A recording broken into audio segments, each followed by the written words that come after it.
माता की कहानी। एक कन्या थी, जब वह थोड़ी बड़ी हुई और उसको समझ आने लगा, तब से वह तुलसी माता जी की पूजा करने लगी। उसके प्रतिदिन का नियम था कि तुलसी माता जी का पूजन करने के बाद ही खाना खाती।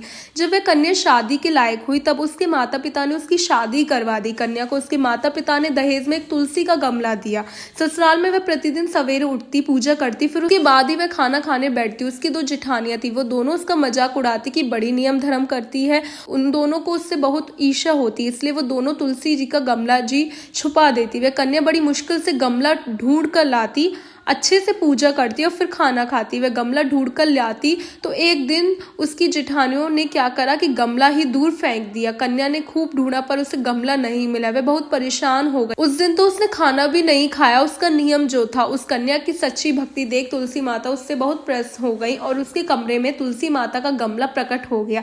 अगले दिन सुबह जब वह उठी तो क्या देखती कि उसके खाट के चारों कोनों पर तुलसी माता का गमला आ गया। ये देखकर वह बहुत प्रसन्न हो गई कि अब मेरी तुलसी माता को कोई भी चुरा नहीं सकेगा। पूजन करने के लिए भी कहीं और जाना नहीं पड़ेगा और कोई मेरी तुलसी माता को फेंक भी नहीं सकेगा।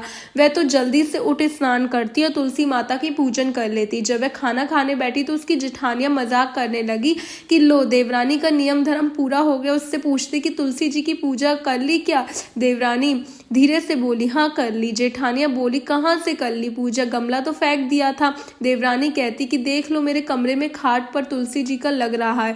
जेठानियां बहुत शर्मिंदा हुई और बोली कि देवरानी तेरी सच्ची भक्ति है, हमने तुझे परेशान किया, हमें माफ कर दे। देवरानी उन्हें माफ कर देती है। हम तुलसी माता से यही प्रार्थना करते कि हे तुलसी माता, जैसी कृपा आपने देवरानी पर करी वैसे हम सब पर करना। बोलो तुलसी मैया की जय।